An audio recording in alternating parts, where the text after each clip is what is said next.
Looking back, those hospital days blurred into each other, but I always looked forward to visiting ours. They gave shape to the fog I was in. The nightmares still came, and waking up didn't feel much different.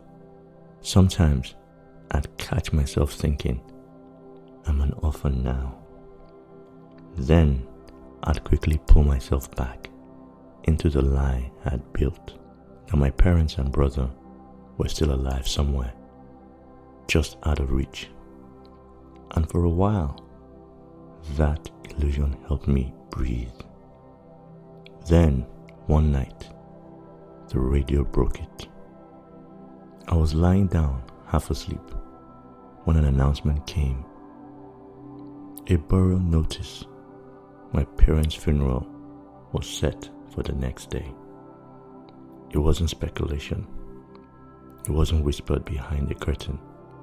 It was real. On air. Public. And final. I broke. Even though I had known deep down, hearing it like that shattered the last bit of protection I had built for myself. I told the nurses, I don't want the radio anymore.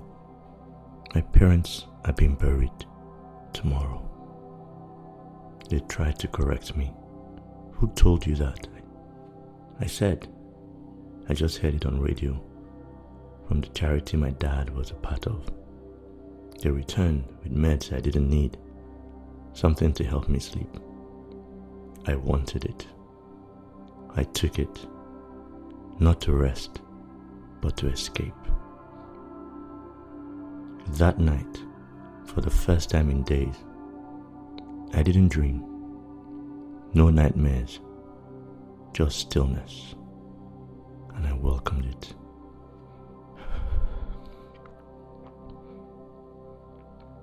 By morning, the grief was no longer a fog, it was a weight. I was stuck in a hospital bed while my parents were being laid to rest. I didn't need confirmation about my brother. I knew he had been buried. Visiting hours came, but it was quieter. Only one of my uncles and cousin came. I didn't bring it up. I didn't ask about the funeral. What was the point? I just asked about everyone else. But they gave gentle, avoidant answers. I didn't challenge them. The truth was too heavy for all of us. I started to wonder, how would I live the rest of my life without them? As a kid, I used to think, if one of my parents died, I would too. But now, both of them were gone, and so was my brother, my shadow, my teammate, my best friend. Our rituals were over. No more roundtable chats after lessons. No more hearing Dad's car horn or his cologne sweep through the house. No more inside jokes with Mom about Dad and his friends. No more dreaming with my brother about the side-by-side houses we'd build one day. The future we had scripted together had vanished, and I had no idea what came next. I began to worry. Would we lose everything? You hear stories. Orphaned children, forgotten, while relatives split the estate. I didn't know what would happen to us. I was still in hospital, still recovering. Eventually, I knew I'd have to leave the hospital.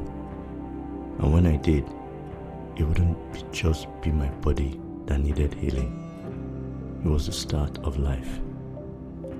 Life without them. And I wasn't ready. But life doesn't wait for you to be ready. This is where chapter 3 ends. Not with a resolution, but with a realization. The illusion was broken, and so was I. But cracks don't mean the story is over. Sometimes they are where the light begins to get in